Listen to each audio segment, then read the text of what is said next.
সমস্ত ছাত্রছাত্রীকে শুভেচ্ছা জানিয়ে আজকের আমি আমার ক্লাস শুরু করছি। আজকে যে আলোচনা সেটা হচ্ছে ভারতীয় দর্শনের যে শাখাটি নিয়ে আলোচনা করছি সেটা হচ্ছে জৈন দর্শন। জৈন দর্শনের যে বিষয়টি নিয়ে আলোচনা করব সেটা হচ্ছে জৈন তত্ত্ববিদ্যা।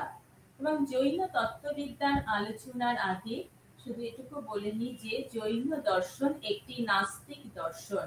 এবং নাস্তিক দর্শন বলতে কি বোঝায় আমি পূর্বেই আলোচনা করেছি, তবু বলে দিচ্ছি যে নাস্তিক দর্শন ভারতীয় দর্শনে যে দুটি শাখা রয়েছে, আস্তিক এবং নাস্তিক সম্প্রদায়। এবং যারা বেদের প্রামাণ্যকে স্বীকার করছে তাদের বলা হচ্ছে আস্তিক সম্প্রদায়, আর যারা বেদের প্রামাণ্যকে স্বীকার করে না তাদের বলা হয় নাস্তিক সম্প্রদায়। এবং জৈন দর্শন এই অর্থে একটি নাস্তিক দর্শন সম্প্রদায়। এবার আমি মূল বিষয়ে চলে আসছি যে আজকের বিষয় হচ্ছে জৈন তত্ত্ববিদ্যা। এবং বলা হচ্ছে যে জৈনরা হচ্ছে বহুত্ববাদী, অর্থাৎ এরা সত্তার বহুত্ব স্বীকার করে।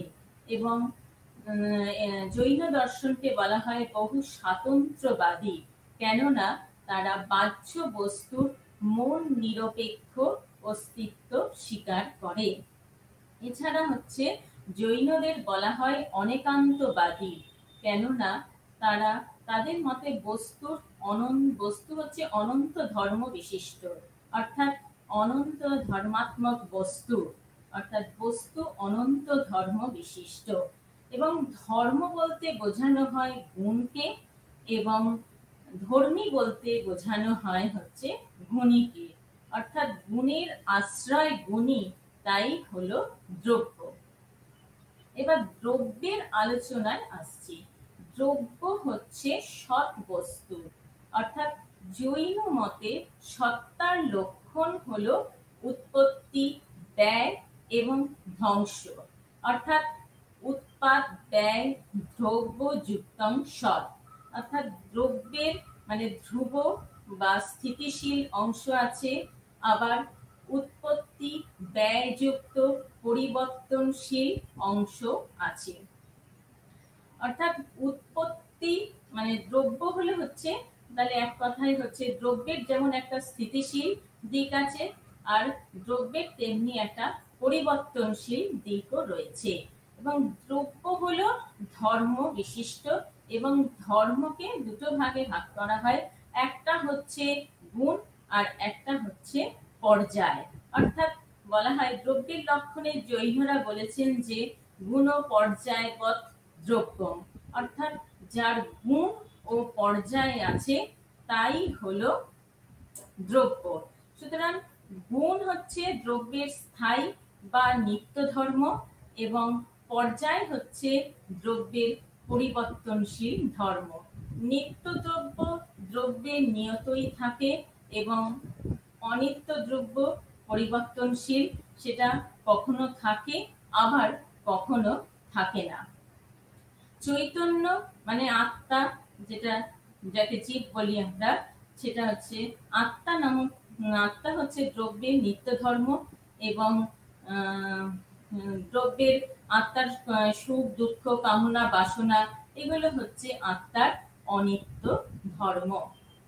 সুতরাং জৈন মতে জগতের মূলে বিভিন্ন প্রকার দ্রব্য রয়েছে, এবং গুণের দিক থেকে দ্রব্য, গুণ বা নিত্য ধর্মের দিক থেকে দ্রব্য হচ্ছে স্থায়ী এবং অপরিবর্তনীয়, এবং পর্যায়ের দিক থেকে দ্রব্য হচ্ছে পরিবর্তনশীল। সুতরাং দ্রব্যের একটা স্থায়ী ধর্ম আছে, একটা স্থিতিশীল দিক আছে, আবার দ্রব্যের একটা পরিবর্তনশীল দিক রয়েছে। এবং জৈনরা বলেন যদি এই দুটির কোনো একটিকেই কিন্তু গ্রহণ করলে একান্তবাদের দোষ হয়ে যায়।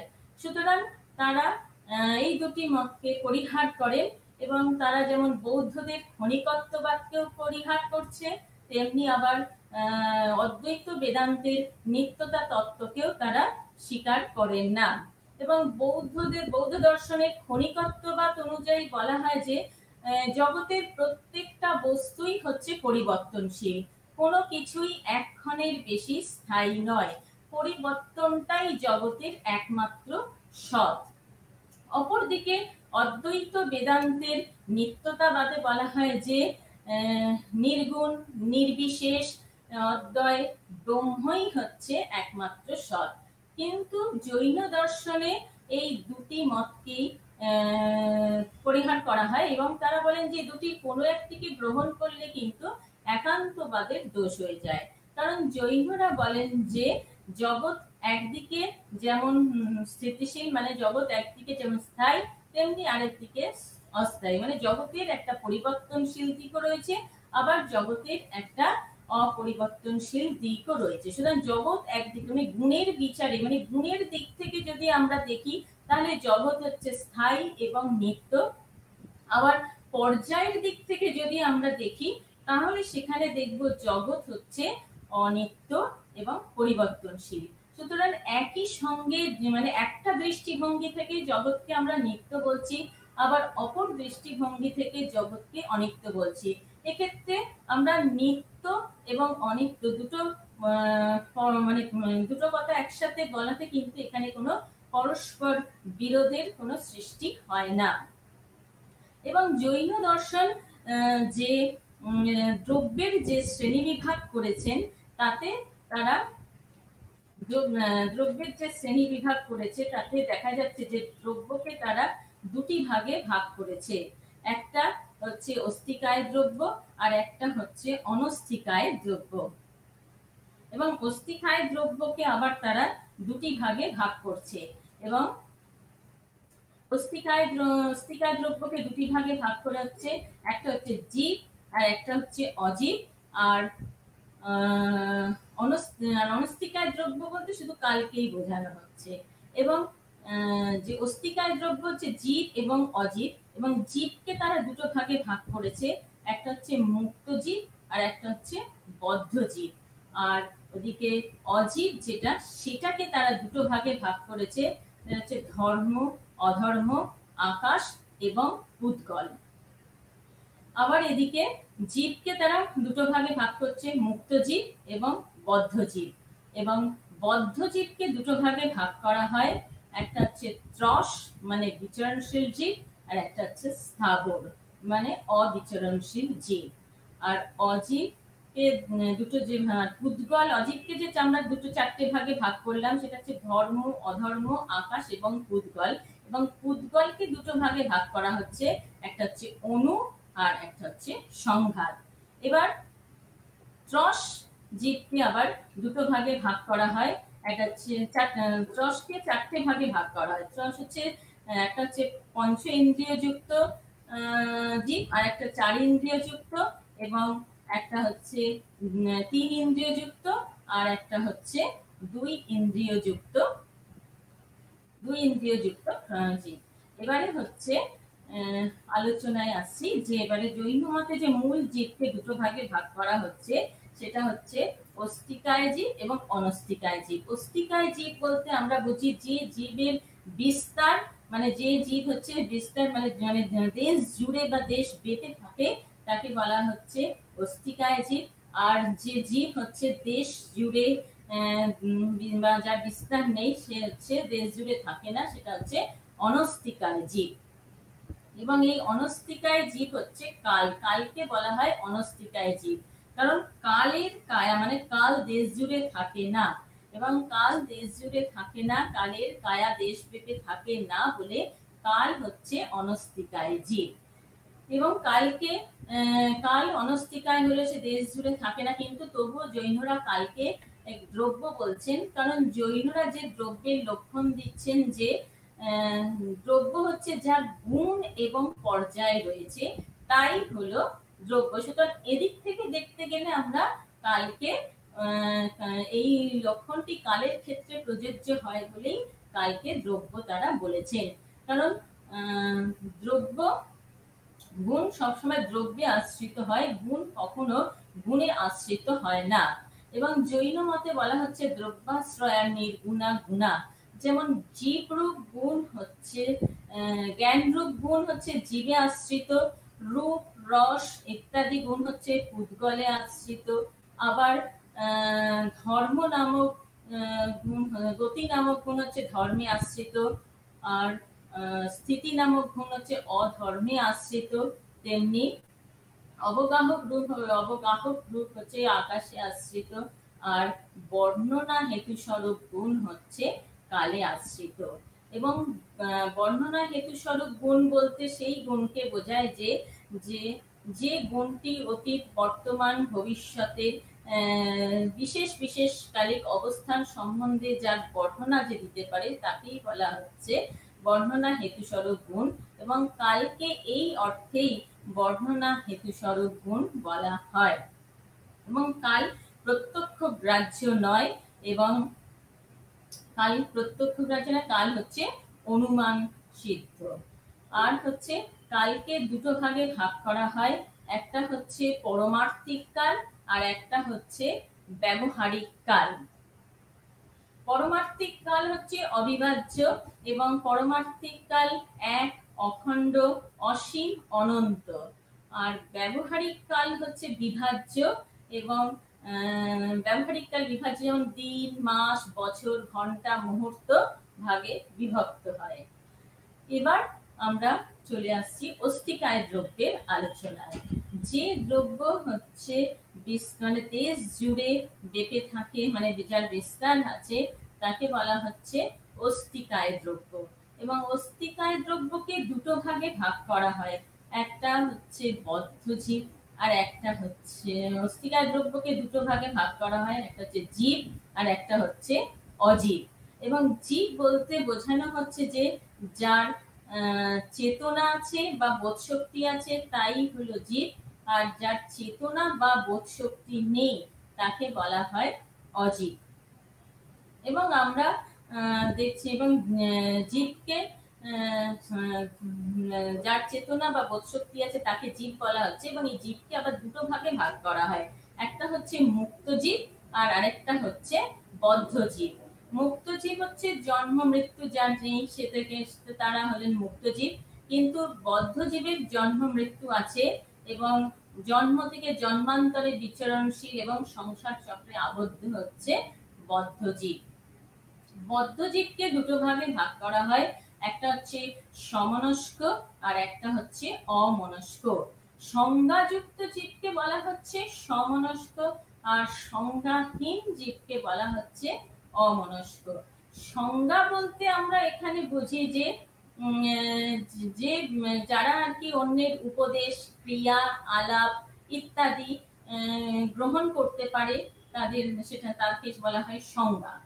এবং বদ্ধ জীবকে দুটো ভাগে ভাগ করা হয়, একটা সমনস্ক এবং অমনস্ক। এবং সমনস্ক জীব যারা অন্যের উপদেশ, ক্রিয়া, আলাপ, আচার, ব্যবহার ইত্যাদি গ্রহণ করতে পারে, আবার সেগুলো দোষ গুণ পর্যন্ত বিচার করতে পারে, তা হচ্ছে সমনস্ক জীব। আর যেটা তা পারে না তা হচ্ছে অমনস্ক জীব।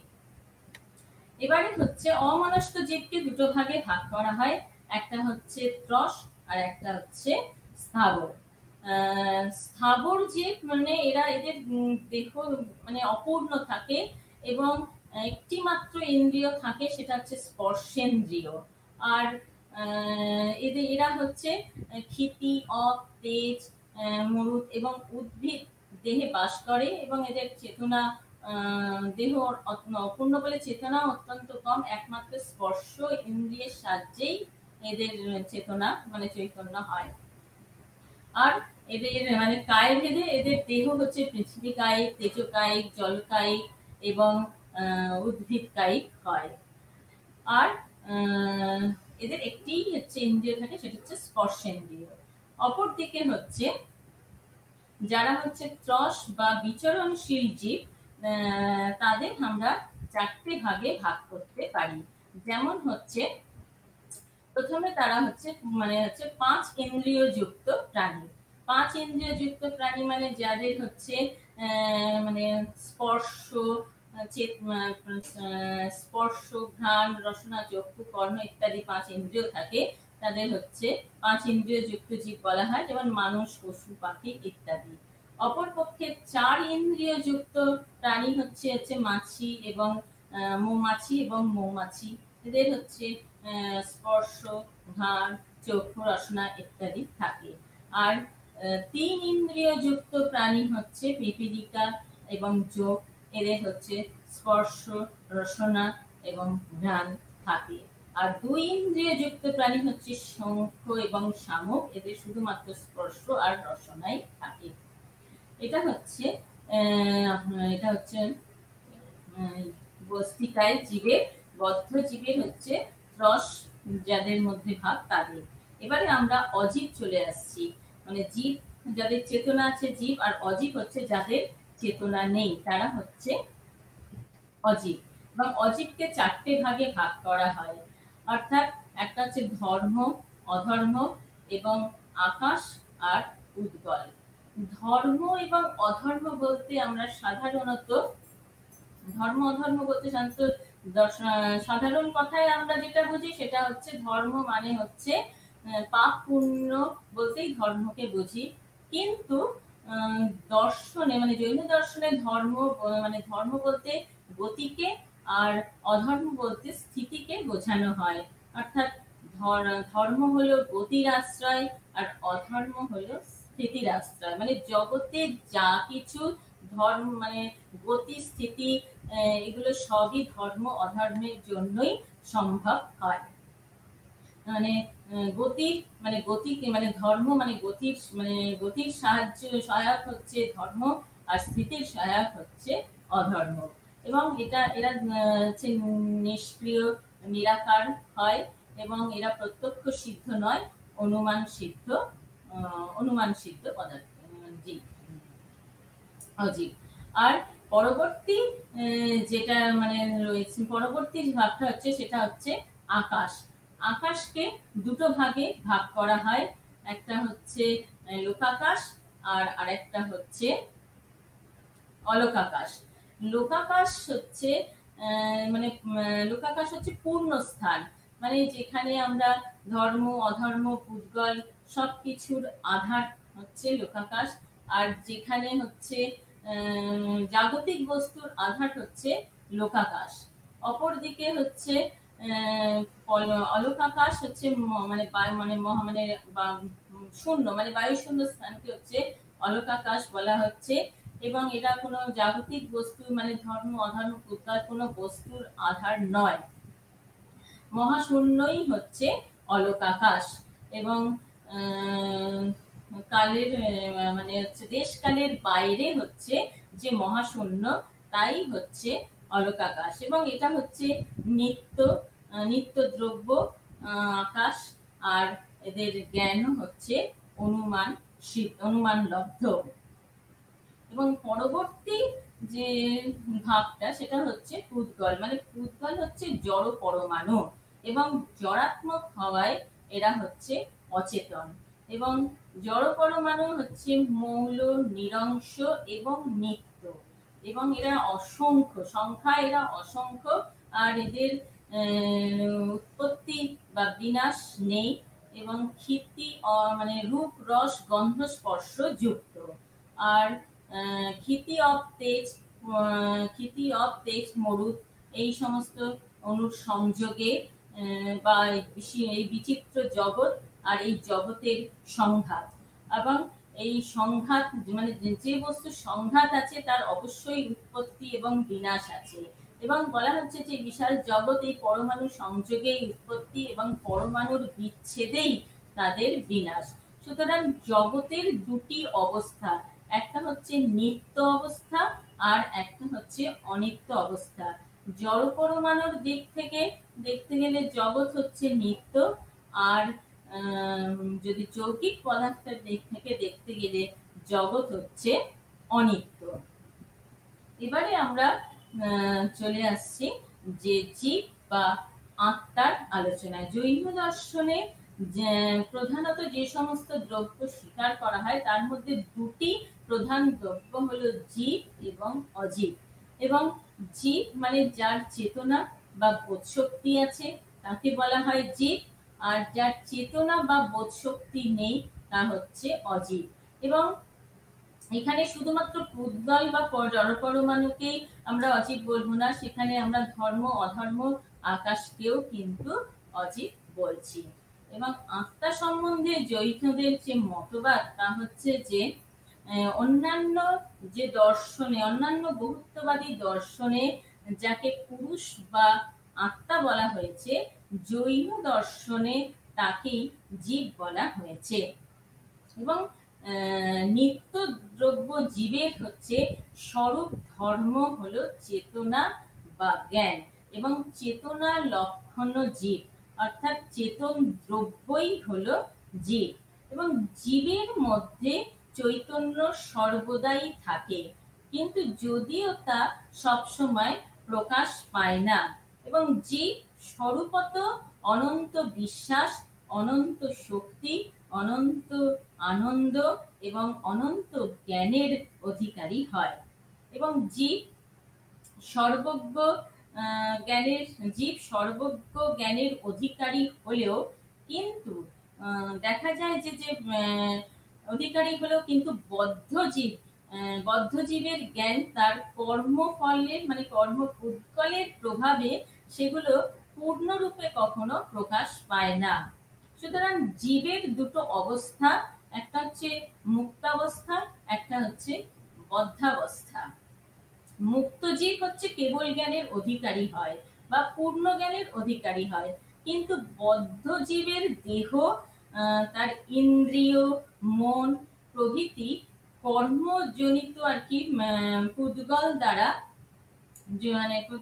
গঠিত হয়, এবং কর্ম হচ্ছে জড়ীয়, এবং জড়ীয় কর্মানুসারে জীব তার দেহ ধারণ করে বা দেহ গ্রহণ করে, এবং জীবের পূর্ণতা বা অপূর্ণতা অনুসারে চৈতন্য বা জ্ঞানের মাত্রাভেদ ঘটে।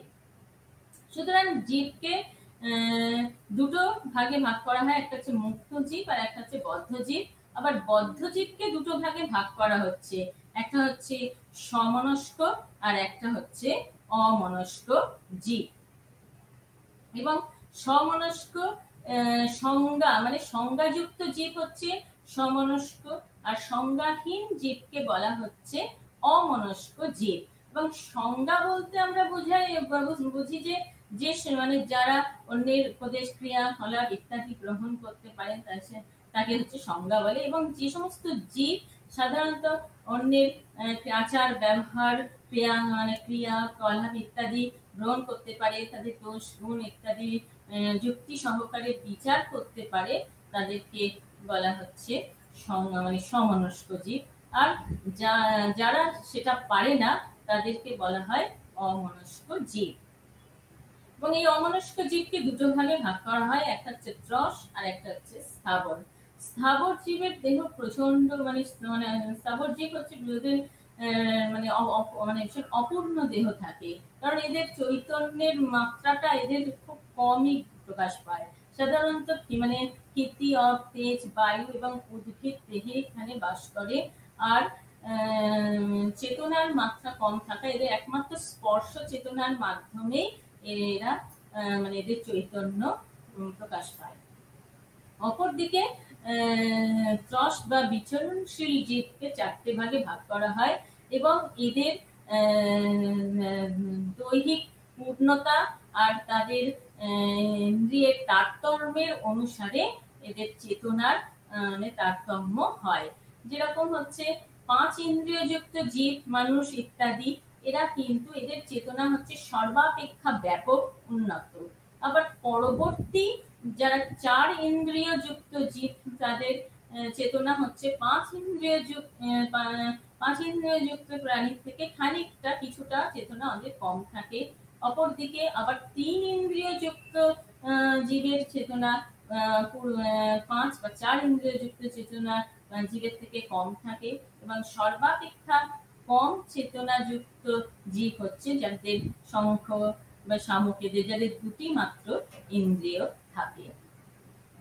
এবার বলা হচ্ছে যে জৈনরা মনে করেন যে জৈনদের যে আত্মা সম্পর্কে যে মতবাদ, তাকে বলা হচ্ছে জীবন্ত জড়বাদ বা সর্বাত্মাবাদ। কারণ জৈনরা বলেন যে মানে মানে জল বা জল, বায়ু এবং মাটি, মানে প্রত্যেকটা জড়কণাতেই নাকি জীব বা আত্মা থাকে। সুতরাং সেখানে তারা জলের মানে জল, বায়ু, তারপরে মাটি প্রভৃতি জড়কণাতে তারা মনে করেন যে জীব মানে আত্মা থাকে। এবং তারা বলেন যে এমনকি গাছপালা, নদী, পর্বত প্রভৃতি মানে প্রভৃতি জড়তেও নাকি জীব বা আত্মা থাকে। এই জন্য এদের মতবাদকে জীবন্ত জড়বাদ বা সর্বাত্মাবাদ বলা হয়। কিন্তু জৈনদের এই যে জীবন্ত জড়বাদ বা সর্বাত্মাবাদ, সেটা প্রচলিত ধারণার হচ্ছে একটা বিরোধী মতবাদ। কারণ অন্যান্য ধারণা অনুযায়ী, প্রচলিত ধারণা অনুযায়ী বলে যে জড়ের বিস্তার আছে কিন্তু চেতনা নেই, কিন্তু আত্মার চেতনা আছে কিন্তু সেখানে কোনো বিস্তার নেই। এবং পাশ্চাত্য দার্শনিক হচ্ছে ডেকার্ট, তিনিও বলেন যে আত্মা স্বরূপত চেতন ধর্মী আর জড় স্বরূপত হচ্ছে বিস্তার ধর্মী। সুতরাং জড়ের বিস্তার আছে, চেতনা নেই, আত্মার চেতনা আছে কিন্তু বিস্তার নেই। কিন্তু জৈন মত যদি আমরা গ্রহণ করি তাহলে বলতে হয় যে আত্মার বিস্তার আছে আর জড়ের চেতনা আছে। সুতরাং এটা আমাদের প্রচলিত মতের একটা বিরোধী মতবাদ। কিন্তু বলা যায় যে প্রকৃত অর্থে মানে প্রকৃত অর্থে জৈনদের এই জীবন্ত জড়বাদ বা সর্বাত্মাবাদকে নিরপেক্ষভাবে দেখলে সেটা কিন্তু জীবন্ত জড়বাদ বলা যায় না। কারণ বা জীবন্ত জড়বাদ, কারণ জৈনরা কিন্তু জড়কে জীবন্ত বলেনি। কারণ তারা বলেন যে জড় স্বরূপত হচ্ছে বিস্তার ধর্মী এবং আত্মা হচ্ছে চেতন ধর্মী। সুতরাং জড়ের বিস্তার আছে এবং আত্মার চেতনা আছে। সেই দিক থেকে সুতরাং জৈন মতের সঙ্গে প্রচলিত মতের সেরকম কোনো বিরোধ দেখা যায় না। তারা যেটা বলতে চান তা হলো যে জড় স্বরূপত মানে যে আত্মা হচ্ছে চেতন ধর্মী এবং পুদ্গল হচ্ছে জড়ধর্মী, এবং বিশুদ্ধ পুদ্গল জড় হলেও জীব যখন দেহ ধারণ করে তখন সেই জড় দেহে যখন জীব বা আত্মা প্রবেশ করে তখনই হচ্ছে এই মাটি, জল কণাগুলি আর কি, এই কণাগুলো তখন জীবন্ত হয়। অর্থাৎ জড়ে যখন জীব বা আত্মা প্রবেশ করলে তখনই জড় হচ্ছে জীবন্ত হয়। এবং জৈন মতে জীব বা আত্মা নিরবয়, নিরাকার, এবং নিরাকার এবং অবিকারী। এবং সেখানে নিরবয়, সুতরাং জীব বা আত্মা নিরবয় হয়েও কিন্তু সংসারে কিন্তু সে দেশ জুড়ে অবস্থান করছে। এবং দেহের যেমন বিস্তার, দেহের যেমন জড়ের যেমন বিস্তার হয় এবং সংকোচন প্রসারণ হয়, তেমনি সেই অনুযায়ী দেহেরও, জৈন মতে দেহেরও তারা আত্মারও বলেন যে মানে তার আকার হয়, জীবটার আকার, সেই জীবের দেহ ধারণ মানে সেই অনুযায়ী আকার ধারণ করে এবং আত্মার সংকোচন এবং প্রসারণ হয়। অর্থাৎ আত্মা এখানে নিরবয় হয়েও সে জড়বস্তুর মতন সে দেশ জুড়ে অবস্থান করছে। যেমন পিপীলিকা যেমন তার পিঁপড়ে যেমন তার ক্ষুদ্র দেহ বেঁপে থাকছে, তেমনি হস্তি তার বিস্তার দেহে মানে বৃহৎ দেহে বেঁপে থাকে। সুতরাং এইভাবে দেহের সংকোচন এবং প্রসারণ হচ্ছে, আত্মারও সংকোচন এবং প্রসারণ হয়। আর মোমবাতির শিখা মানে যেমন একটা সমস্ত ঘরকে যেরকম আলোকিত করে রাখে, তেমনি তারা বলছেন যে আত্মা মানে দেহ মানে আত্মা তেমনি তার দেহ নামক অধিষ্ঠানকে পরিচালনা করে। সুতরাং দেহ মানে জীব বা আত্মা সমস্ত সংসারে সে মানে সংসারে সে দেশ জুড়ে অবস্থান করছে। কিন্তু এখানে পার্থক্য এই যে যেরকম অন্যান্য জড়বস্তু যেরকম দেশ জুড়ে ব্যাপে অবস্থান করে, আত্মা কিন্তু সেইভাবে দেশ জুড়ে অবস্থান করে না, সেই জড়বস্তুর মতন অবস্থান করে না। কিন্তু আত্মা যেহেতু আমাদের সর্বদেহে থাকে বলে আমাদের সমস্ত দেহেই আমরা আত্মাকে অনুভব করতে পারি, কিন্তু জড়বস্তুর মতন তার অবস্থান নয়। যেমন একটা জড়বস্তু মানে একটা পূর্ণ একটা গ্লাসে যেমন একটা তরল যদি পূর্ণ থাকে, সেখানে কিন্তু সেই স্থানে অন্য কোনো আর তরল তাকে ঢালা যায় না। একখানে একটা জড়বস্তু থাকলে সেই স্থানে অন্য কোনো জড়বস্তু যেমন থাকতে পারে না, কিন্তু আত্মা কিন্তু সেই রকম নয়। যেমন একটা ঘরে একটা মোমবাতি যেমন আলোকিত করতে পারে, মোমবাতির শিখা আলোকিত করতে পারে, সেমনি আর একটা মোমবাতির শিখাও সেখানে আলোকিত করতে পারে। সুতরাং আত্মাও সেই রকম যে একটা দেহে যেরকম তার মানে আত্মার প্রতি একটা স্থানে যেরকম আত্মার প্রতিফলন হতে পারে, অন্য আত্মার প্রতিফলনও সেই স্থানে হতে পারে।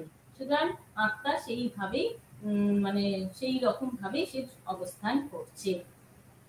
আবার হচ্ছে জৈনরা বলেন যে জীব বা আত্মাই হলো কর্তা ভোক্তা এবং কর্তা ভোক্তা এবং সেই সবকিছু কর্তা ভোক্তা এবং সেই সব। আর এবং এই আত্মা হচ্ছে নিত্য এবং অপরিবর্তনীয়, এবং পর্যায়ের দিক থেকে আত্মার সুখ দুঃখ কামনা বাসনা এগুলো পরিবর্তনশীল হলেও স্বরূপত হচ্ছে আত্মা হচ্ছে নিত্য এবং অপরিণামী। এবং আত্মার জন্ম মৃত্যু নেই, এবং আত্মা যেমন নিজেকে প্রকাশ করে, আত্মা স্বয়ং প্রকাশমান, এবং আত্মা যেরকম নিজেকে প্রকাশ করে তেমনি অন্যকেও প্রকাশ করতে পারে। তবে বদ্ধ জীবের আত্মা হচ্ছে, কারণ আত্মার অস্তিত্বকে আমরা অস্বীকার করতে পারি না, আত্মার অস্তিত্ব হচ্ছে অস্বীকার্য। আর আত্মা অস্বীকার্য এবং আত্মা বদ্ধ জীবের আত্মা দেহাশ্রিত হলেও মুক্ত জীব কিন্তু বিদেহী, তাদের কোনো দেহ নেই। সুতরাং আর আত্মার কিন্তু কোনো দেহ বন্ধন নেই, সুতরাং আত্মা অবশ্যই স্বীকার্য। কিন্তু অন্যান্য দর্শনে যেমন চার্বাক ইত্যাদি তারা দেহকেই যেরকম আত্মা বলেন, কিন্তু জৈনরা তারা বিভিন্ন যুক্তি দিয়ে, বিশেষ করে জৈন দার্শনিক গুণরত্ন, তিনি বিভিন্ন যুক্তি দিয়ে এই আত্মার অস্তিত্বকে প্রমাণ করেছেন।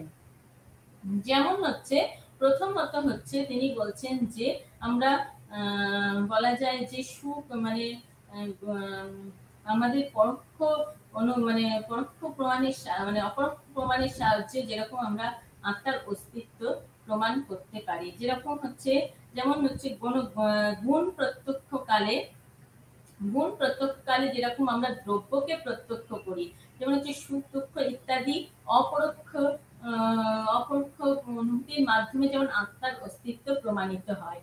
হচ্ছে যেমন আমরা যেমন কোনো গুণকে দেখি, গুণের আশ্রয় সেই দ্রব্যকেও আমরা প্রত্যক্ষ করি। অর্থাৎ কোনো গোলাপের রং প্রত্যক্ষ কালে আমরা সেই গোলাপটিকেও প্রত্যক্ষ করি। তেমনি হচ্ছে যখন আত্মার যখন আমরা সুতরাং আত্মার যে গুণ সুখ দুঃখ ইত্যাদি যখন প্রত্যক্ষ করাকালীন সেমনি সেই গুণের আশ্রয়ের যে দ্রব্য অর্থাৎ আত্মাকেও আমাদের প্রত্যক্ষ করি। সুতরাং আত্মার অস্তিত্ব হচ্ছে স্বীকার্য। দ্বিতীয়ত বলা হচ্ছে যে আমরা অনুমানের সাহায্যেও আত্মার অস্তিত্ব প্রমাণ করা যায়। যেমন হচ্ছে যন্ত্র যন্ত্র যেমন যন্ত্রী ছাড়া চলছে না, কারণ কোনো যন্ত্রকে চালনা করার জন্য যেরকম তার চালকের প্রয়োজন হচ্ছে, যেমন একটা শকটকে চালানোর জন্য যেমন তার চালকের প্রয়োজন হয়, তেমনি এই আত্মা নামক দ্রব্যকে চালনা গুণ সেখানে হচ্ছে যে সুখ দুঃখ ইত্যাদি গুণগুলিকে আমাদের দেহ হচ্ছে একটা যন্ত্র বিশেষ, এবং এই যন্ত্রকে চালনা করার জন্য একটা চালকের প্রয়োজন হয়, এবং সেই চালকই হচ্ছে আত্মা। এবং গৃহযন্ত্র এবং দেহের ইন্দ্রিয়গুলো হচ্ছে এই দেহের যন্ত্র স্বরূপ। সুতরাং ইন্দ্রিয়কে পরিচালনা করার জন্য আমাদের প্রয়োজন হচ্ছে আত্মার। সুতরাং আত্মার অস্তিত্ব এক্ষেত্রে সিদ্ধ হয়।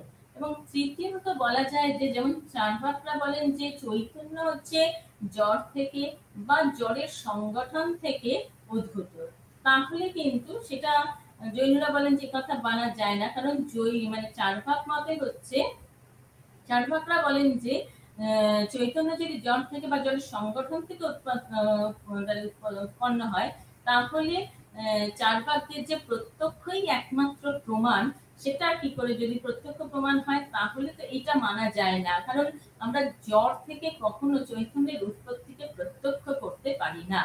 আবার যদি বলা হয় যে দেহই যদি চৈতন্য মানে দেহই যদি আত্মা হয়, তাহলে কার্যরূপ দেহে কারণরূপ চেতনা নিয়তই থাকবে, কিন্তু অনেক সময় দেখা যায় মূর্ছা অবস্থায় বা সুষুপ্তিতে দেহ থাকলেও সেখানে কিন্তু কোনো চেতনা থাকে না। আবার মৃতদেহে দেহ থাকলেও কিন্তু সেখানে কোনো চেতনা থাকে না।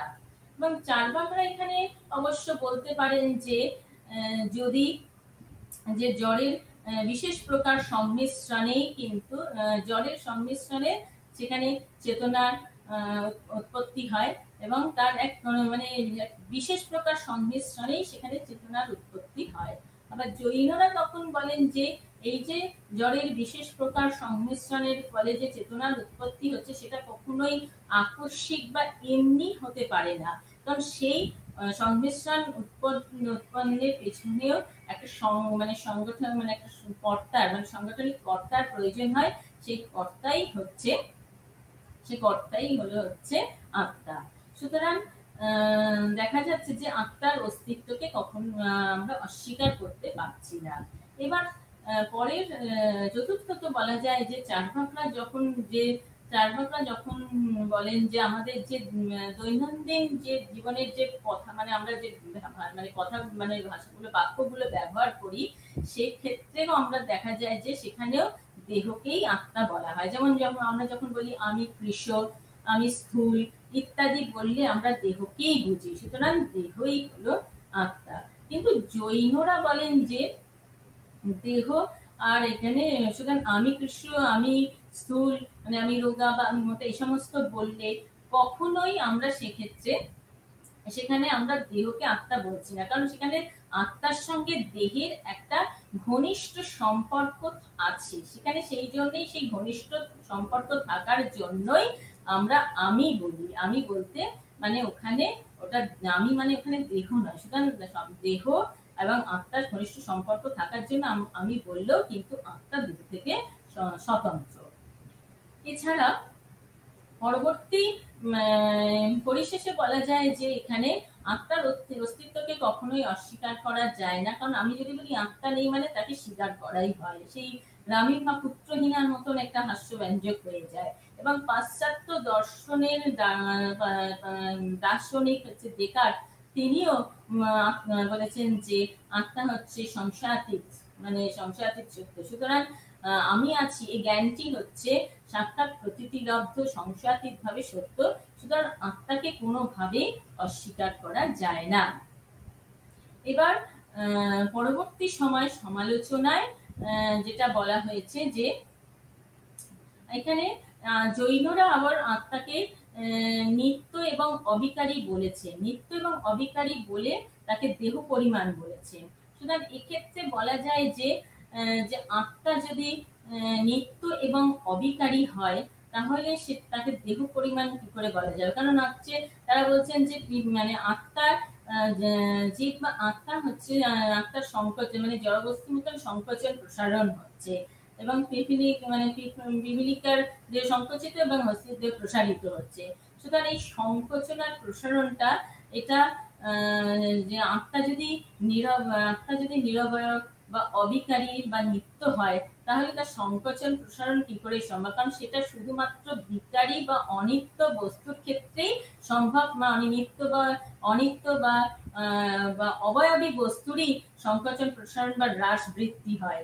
কিন্তু আত্মা যদি নিরবয়ব বা অবিকারী বা নিত্য হয়, তাহলে সেক্ষেত্রে সেটা কখনোই তার সংকোচন বা প্রসারণ সম্ভব হয় না। সুতরাং যদি আত্মা নিত্য অবিকারী হয়, তাহলে তাকে দেহ পরিমাণ আর বলা যায় না। সুতরাং এটা হচ্ছে জৈনদের হচ্ছে আত্মা সম্পর্কে জৈনদের মতবাদ। এবারে আমরা চলে আসব যে জৈনরা যে জৈনদের নৈতিক মানে মতবাদ আমরা আলোচনা করব। জৈনদের নৈতিক মতবাদ মানে জৈনরা বলেন যে জৈন মতে হচ্ছে কর্ম পুদ্গলের বন্ধন থেকে মুক্তি বা মোক্ষ লাভই হচ্ছে জীবের একমাত্র নৈতিক আদর্শ। সুতরাং নৈতিক আদর্শ এবং জীবকে তার নিজের চেষ্টায় মানে আপন চেষ্টায় তার কর্মবন্ধন থেকে মুক্ত হতে হবে এবং সে নিজের কর্ম প্রচেষ্টায় বন্ধন থেকে মুক্ত হয়ে তাকে তার মুক্তির পথকে নিজেকেই প্রশস্ত করতে হবে এবং এর জন্য এবং তার জন্য তারা বলেছেন যে প্রত্যেকটা জীবই মানে সংসারে মানে জৈনদের নৈতিক উপদেশ হলো যে যারা সন্ন্যাসী হোক বা সংসারী হোক এবং যারা জ্ঞানী হোক বা অজ্ঞানী হোক অথবা ধনী বা নির্ধনী হোক ইতর বা ভদ্র মানে প্রত্যেক জীবেরই উচিত হচ্ছে নিজের চেষ্টায় যথাসম্ভব তার মোক্ষ লাভের পথকে প্রশস্ত করা এবং মোক্ষ লাভের প্রয়াসী জীবকে জৈনরা পঞ্চ মহাব্রত পালনের উপদেশ দিয়েছেন এবং এই পঞ্চ মহাব্রত হলো অহিংসা, সত্য, অস্তেয়, ব্রহ্মচর্য এবং অপরিগ্রহ। এবং আমরা প্রথমে আসছি হচ্ছে অহিংসার আলোচনায় এবং অহিংসা পরম ধর্ম মানে জৈনদের মতে অহিংসাই হলো সর্বশ্রেষ্ঠ মহাব্রত এবং অহিংসা এবং অন্যান্য বাকি 4টি মহাব্রত হচ্ছে এই অহিংসারই অন্তর্ভুক্ত এবং অহিংসা বলতে হচ্ছে কায় মনো বাক্যে জীবকে অহিংস হতে হবে মানে শারীরিক ভাবে, মানসিক ভাবে এবং বাচিক ভাবে মানে কোনো জীবের ক্ষতি করা যাবে না এবং তাকে জীবের ক্ষতি করা যাবে না এবং ক্ষতিকর কথা বলা যাবে না আর ক্ষতিকর কথা চিন্তা করা যাবে না এবং এই 3টিকে জৈন দর্শনে বলা হয় ত্রিগুপ্তি অর্থাৎ কায় মনো বাক্যে প্রত্যেকটা জীবকে অহিংস হতে হবে এবং জীব মানে যে কোনো সতর্ক জেনে হোক বা না জেনে হোক সতর্ক বা অসতর্ক ভাবে যে কোনো ভাবে কিছু জীব হত্যা করাই হচ্ছে হিংসার অন্তর্গত। সুতরাং জৈনরা বলেন যারা জৈনদের যে অহিংসা ব্রত সেটা একটু কঠোর অর্থেই অহিংসা ব্রত কারণ তারা বলেন যে আমরা কোনোভাবে জীবকে হত্যা করতে পারবো না এমনকি যদি অসাবধানে পথ চলার সময় কোনো পোকামাকড় বা কীটপতঙ্গকে হত্যা করা যাবে না অথবা যে ভাসমান যে ধূলিকণার সাথে যে জীবাণুগুলো রয়েছে সেগুলিও যদি আমাদের শ্বাস প্রশ্বাসের সঙ্গে ঢুকে যায় সেগুলোকেও হত্যা করা যাবে না এবং প্রয়োজনে আমাদের নাসারন্ধ্রে শ্বাস তালিকা ব্যবহার করতে হবে কিন্তু কোনো যে কোনো প্রকার যে হত্যাই হচ্ছে হিংসার অন্তর্গত সুতরাং কোনোভাবে হত্যা করা যাবে না এবং অহিংসার একটা যেমন এটা নেতিবাচক আছে আবার ইতিবাচক দিকও রয়েছে এবং তারা বলেন যে অহিংসা মানেই হচ্ছে জীবের প্রেম মানে হচ্ছে প্রত্যেকটা জীবকে ভালোবাসা বা প্রেম বিতরণ করা এগুলো কিন্তু অহিংসার অন্তর্গত সুতরাং সেই জন্য পঞ্চ মহাব্রতের প্রথম যে মহাব্রতটা সেটা হচ্ছে অহিংসা অর্থাৎ অহিংসা মানে হচ্ছে অহিংসা পরম ধর্ম মানে কায় মনো বাক্যে অহিংস হতে হবে। এবার দ্বিতীয় যেটা হচ্ছে মহাব্রত সেটা হচ্ছে সত্য বা শ্রুণিক এবং শ্রুণিক বলতে বোঝানো হচ্ছে যা উপাদেয় এবং উপকারী অর্থাৎ হচ্ছে মিথ্যা পরিহার করে সত্য কথা বলা কোনোভাবে আমরা মিথ্যা কথা বলতে পারবো না এবং অপ্রিয় কথা কটু কথা বা অপরকে মনে দুঃখ দিয়ে কোনোভাবে মিথ্যা আচরণ করা যাবে না। এখানে সুন্দরভাবে সুন্দর কথা বলতে হবে, মানে আমাদের মন থেকে এমনকি সে কুচিন্তাগুলোকে দূর করতে হবে, যাতে আমরা কোনোভাবে অপ্রিয় কথা না বলে অন্যের মনে আঘাত করি। এটাই হচ্ছে সত্য বা শনির। এবং পরবর্তী যে মহাব্রত সেটা হচ্ছে অস্তেয়। মানে হচ্ছে অস্তেয় বলতে বোঝায় যে ছলে বলে কৌশলে অপরের সম্পদকে নিয়ে, মানে অপরের সম্পদ না নিয়ে নেওয়া, মানে অপরের সম্পদ চুরি না করা। স্তেয় বলতে বোঝায় ছলে বলে কৌশলে অপরের সম্পদ চুরি করা, কিন্তু অস্তেয় মানে হচ্ছে ছলে বলে কৌশলে অপরের সম্পদ না নেওয়া, অর্থাৎ চুরি না করা। যে কোনো ভাবেও হোক, কোনো মানে কোনোভাবেই চুরি করা কখনোই উচিত নয়। এবং তারা বলেন যে যখন হচ্ছে সন্ন্যাসীরা গৃহীদের কাছে যে ভিক্ষা চাইবে, সেটাও যেন তারা তাদের ইচ্ছা জানে, গৃহী যতটুকু তাদের দেবে ততটুকুই তারা নেবে। নিজের ইচ্ছা অনুযায়ী গৃহীর কাছে কোনো ভিক্ষা চাইলেও সেটাও কিন্তু চৌর্যবৃত্তির সমানই হয়। সুতরাং কোনোভাবে কিছু মানে ইচ্ছা প্রকাশ করে কিছু দান গ্রহণ, নিজের ইচ্ছা অনুযায়ী কিছু দান নেওয়াটাও কিন্তু এটা চৌর্যবৃত্তি। সুতরাং অস্তেয় মানে হচ্ছে ছলে বলে কৌশলে চুরি না করা। পরবর্তী যে বিষয় হচ্ছে সেটা হচ্ছে ব্রহ্মচর্য। ব্রহ্মচর্য মানে কাম দমন ব্রতকে বলা হচ্ছে ব্রহ্মচর্য। এখানে বোঝাচ্ছে নিজের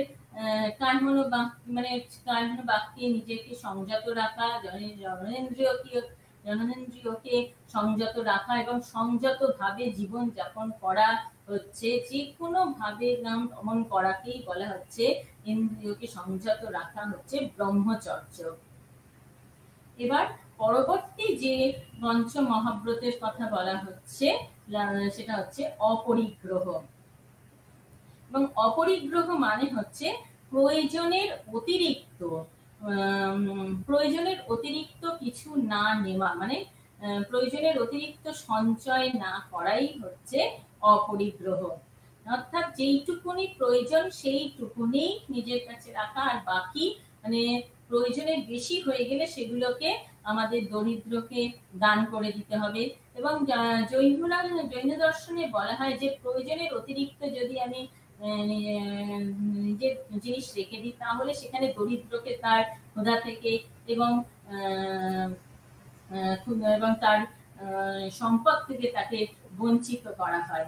সুতরাং কোনোভাবেই আমাদের প্রয়োজনের অতিরিক্ত সঞ্চয় না করা, প্রয়োজন হলে দরিদ্রকে তুমি খাদ্য বস্ত্র সমস্ত কিছু বিতরণ করে দিতে হবে। এটাই হচ্ছে অপরিগ্রহ। এবং জৈন দর্শনে বলা হয় মঠবাসী শ্রমণদের জন্য তারা কিছু আচরণ মানে সম্পূর্ণভাবে অর্থাৎ কঠোরভাবে তাদের পালন করতে হয়। এবং সেই জন্য জৈন পঞ্চ মহাব্রতের সাথে সাথে তাদের একটা পঞ্চ সমিতি বা নিয়মের উল্লেখ করা হয়েছে। এবং সেই পঞ্চ সমিতির মধ্যে প্রথম যে সমিতিটা আসছে সেটা হচ্ছে ঈর্জা সমিতি। এবং এখানে বলা হয় যে পথ চলার সময় যাতে কোনো জীবের হত্যা, মানে কীট পতঙ্গকে যাতে হত্যা মানে পদতলে একেবারে পিষে যেন না দেওয়া হয়, সেই বিষয়ে আমাদের যত্নবান হতে হবে। আবার হচ্ছে ভাষা সমিতি। ভাষা সমিতিতে বলা হচ্ছে যে বাক্যে সংযত করতে হবে, মানে এমন কোনো কথা বলা যাবে না যেটা অন্যের মনে কষ্ট দিয়ে কোনো কথা বলা যাবে না। আবার হচ্ছে এষণা সমিতি। এষণা সমিতি বলতে হচ্ছে খাদ্য পানীয় বিষয়ে আমাদের নিষ্ক্রিয় থাকতে হবে এবং কোনো খাদ্য বা পানীয় প্রস্তুত করা হয়েছে শুধু তারই জন্য এমন ভাবনা করা চলবে না। আর পরবর্তী হচ্ছে আদান সমিতি, যেখানে হচ্ছে আদান সমিতি বলা হচ্ছে অসতর্ক বশত কোনো জীবকে হত্যা করা যাবে না এবং হত্যা করা যাবে না বা পদতলে সেগুলিকে মিশে দেওয়া যাবে না। তার জন্য আমাদের যাতে ওই কোনো জীবকে মানে জীবাণু কীটাণুগুলো যাতে আমাদের ধ্বংস হত্যা না হয়, তার জন্য বিশেষ আমাদের ব্যবস্থা নিতে হবে। আর হচ্ছে উপকার সমিতি যেটাকে বলা হয়, সেখানে হচ্ছে অপরিগ্রহ মানে প্রয়োজনের অতিরিক্ত জিনিস নেওয়া যাবে না। এছাড়াও বলা হয় যে এখানে বলা হচ্ছে এই যে 5টা সমিতির কথা বলা হলো, যে তবে এখানে এগুলো জৈন শ্রমণদের মানে সন্ন্যাসীদের, মঠবাসী সন্ন্যাসীদের কঠোরভাবে পালনের কথা বলা হয়েছে। বিশেষ করে শ্বেতাম্বর সম্প্রদায়ের তেরাপন্থীগণরা এরা কিন্তু এই পঞ্চ মহাব্রতকে কঠোরভাবে পালনের নির্দেশ দিয়েছেন, যে মানে সতর্ক বা অসতর্ক ভাবে মানে যে কোনো ভাবে হোক কোনোভাবেই কোনো জীবকে হত্যা করা যাবে না। সুতরাং মানে আমাদের মানে যে কোনো মানে হিংসাই হচ্ছে অহিংসার অঙ্গ। সুতরাং অহিংসা ব্রতকে কঠোরভাবে পালন করতে হবে। সে তাতে মানে যে কোনো প্রকারেই হোক অহিংসাকে পালন করতে হবে। তবে অনেক সময় বলা হয় যে এই এত কঠোরভাবে অহিংসা ব্রতকে পালন করা অনেক সময় মানে সম্ভব নাও হয়ে উঠতে পারে। বিশেষ করে যারা গৃহী তাদের পক্ষে এগুলি পালন করা সম্ভব হয়ে ওঠে না। কারণ আমাদের পথ চলতে গিয়ে আমাদের অসাবধানে অসতর্ক বশত কিছু জীবকে আমাদের হত্যা করতে হয়, অথবা আমাদের জীবন ধারণের জন্য বা খাদ্যের সঙ্গে বা আমাদের শ্বাসের সঙ্গে কিছু জীবাণু ধ্বংস ইত্যাদি হয়েও যায়। সুতরাং সেগুলিকে আমরা আমাদের জীবন ধারণের জন্য আমাদের খাদ্যের জন্য কিছু জীবকে হত্যা করা হয়ে যায়। সুতরাং সেগুলিকে অত মানে কঠোর ভাবে পালন করা সম্ভব হয়ে ওঠে না। যেমন গান্ধীজিও যেরকম বলেছিলেন যে এত কঠোর, তিনিও যে অহিংসা ব্রতের কথা বলেছিলেন, কিন্তু এত কঠোর ভাবে অহিংসা ব্রতের কথা তিনি বলেননি।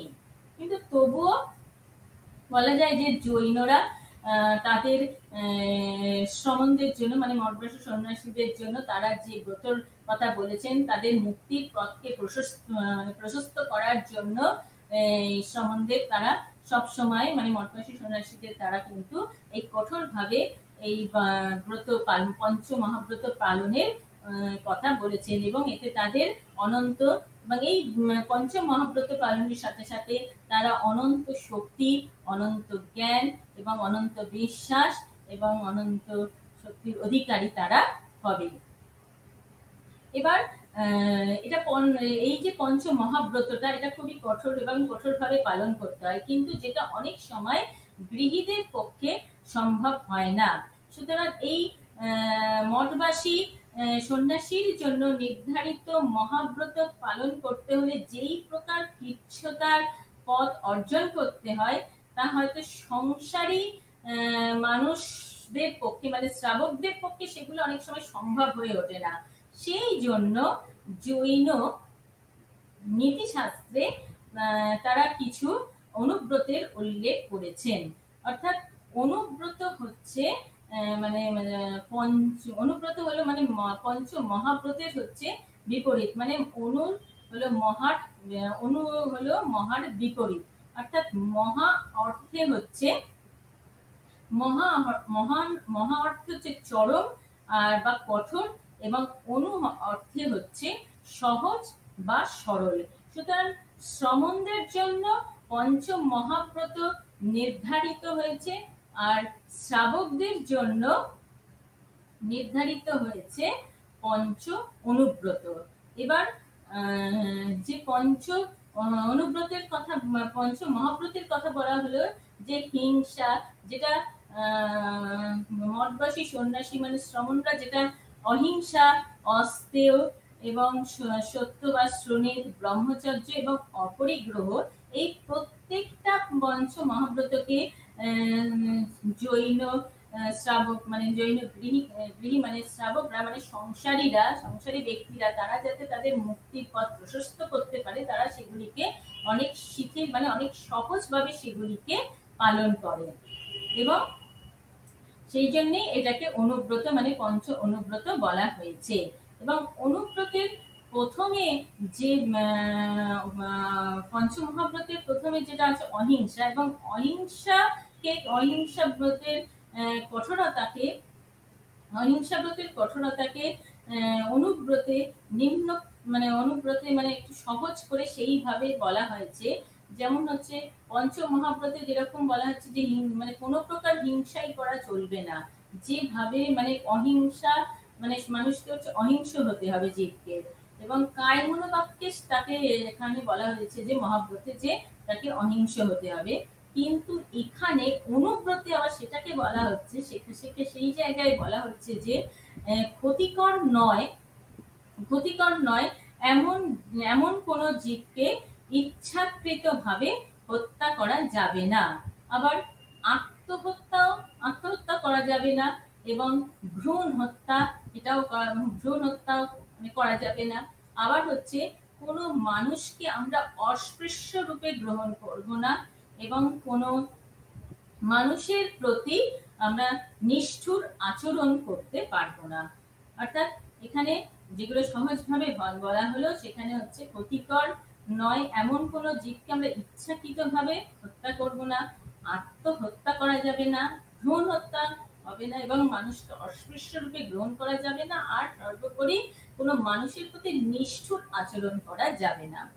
অপরদিকে সত্য, দ্বিতীয় যে পঞ্চমহাব্রত ছিল সত্য বা শোণিত, সেখানে বলা হচ্ছিল যা মানে উপাদেয় বা উপকারী সেটাকেই হচ্ছে সত্য বা বলা হয়, যে কোনো মানুষের প্রতি কোনো মিথ্যা কথা বা বলা যাবে না, বা তার কোনো ভাবে কোনো অবস্থাতেই মিথ্যা কথা বলা যাবে না, এবং মন থেকে বা সমস্ত কিছু চিন্তাকে দূর করে মনকে শুদ্ধ করতে হবে। এবং এখানে যেটা সেটাকে অনুব্রতে সেইটাকেই আবার অনেক সহজ করে বলা হয়েছে। তারা বলছেন যে প্রথমত হচ্ছে কোনো পণ্য ক্রয়ের ক্ষেত্রে কোনো ওজনে কিন্তু ফাঁকি দেওয়া যাবে না। দ্বিতীয়ত হচ্ছে অপরের বিরুদ্ধে কোনো মিথ্যা নালিশ করা যাবে না। আর হচ্ছে অপরের গচ্ছিত কোনো সম্পদকে ফেরত দিতে অস্বীকার করা যাবে না, এবং নিজের স্বার্থে অপরের কোনো গুপ্ত কথা, গোপন কথা প্রকাশ করা যাবে না। আর জালিয়াতিকে মানে ঠক বা জালিয়াতিকে প্রশ্রয় দেওয়া যাবে না। সুতরাং প্রশ্রয় দেওয়া যাবে না। এবার হচ্ছে পরের পয়েন্টসে আমরা চলে আসছি, যেখানে হচ্ছে অস্ত্রেয়। অস্ত্রেয় মানে ছলে বলে কৌশলে অপরের জিনিস চুরি না করা। সুতরাং এখানে যে পয়েন্টস গুলো এখানে যে বলা হচ্ছে, যেখানে অস্ত্রব্রতের কঠোরতাকে এখানে অনুব্রতে মানে অনেক সহজ সরল ভাবে বলা হচ্ছে। যেখানে ওখানে যেমন বলা হয়েছিল যে কোনোভাবেই কঠোর মানে ছলে ধলে কৌশলে অপরের সম্পদ কিছু নেওয়া যাবে না। এখানে বলা হচ্ছে যে সম্পদ মানে সম্মতি না নিয়ে অপরের সম্পদকে গ্রহণ করব না। আর হচ্ছে জেনে শুনে চোরাই মাল ক্রয় করা যাবে না। আর হচ্ছে ব্যবসায় ধর্ম বিরুদ্ধ বা নীতি বিরুদ্ধ কোনো আচরণ করা যাবে না, এবং কোনো সংস্থার কর্মী রূপে কোনো সংস্থার টাকা পয়সাকে তছরূপ করা যাবে না। সুতরাং এটা হচ্ছে অস্তেয়। পরবর্তী যেটা হচ্ছে সেটা হচ্ছে ব্রহ্মচর্য।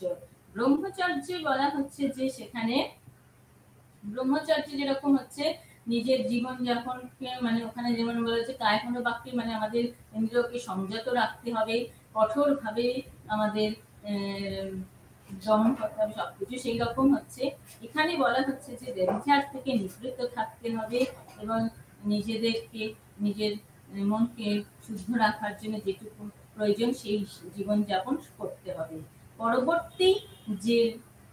পরবর্তী যেটা হচ্ছে অপরিগ্রহ, যেখানে বলা হচ্ছে যে কোনো প্রয়োজনের অতিরিক্ত কোনো কিছু আমাদের কাছে রাখা যাবে না। এখানে অপরিগ্রহকে কঠোরভাবে অনুব্রতে সেটাকে শিথিলভাবে বলা হচ্ছে এইভাবে, যেখানে বলা হচ্ছে যে প্রয়োজনের অতিরিক্ত সম্পদ সঞ্চয় করা যাবে না, এবং কোনো প্রকার ভোট পাওয়ার জন্য কোনো অর্থ ইত্যাদি বিনিময় করা যাবে না। কোনো চিকিৎসক তার রোগীর রোগ উপশম করার জন্য সে বিলম্ব করবে না, এবং বিবাহের ক্ষেত্রে কোনো অর্থ গ্রহণ ইত্যাদি করতে পারবে না। সুতরাং এগুলিকে জৈন অনুব্রতে এইভাবে এই নিয়মগুলিকে শিথিল করা হয়েছে। সুতরাং আমরা দেখতে পাচ্ছি যে জৈনরা যে পঞ্চব্রত এবং অনুব্রত পালন করছে, এবং এই শ্রাবকরা মানে গৃহীরা যে এইভাবে অনুব্রতগুলি পালন করতে করতে তাদের মন অনেকটাই পরিশুদ্ধ হচ্ছে এবং তারা আস্তে আস্তে মুক্তির পথ প্রশস্ত করতে পারছে এবং তাদের মন শুদ্ধ হওয়ার ফলে তারা আস্তে আস্তে পঞ্চমহাব্রতের দিকে পঞ্চমহাব্রতে মানে দিকে পঞ্চমহাব্রত পালন করবে এবং তারাও আস্তে আস্তে তাদের অনন্ত শক্তি, জ্ঞান, বিশ্বাসের অধিকারী হতে পারবে। নমস্কার।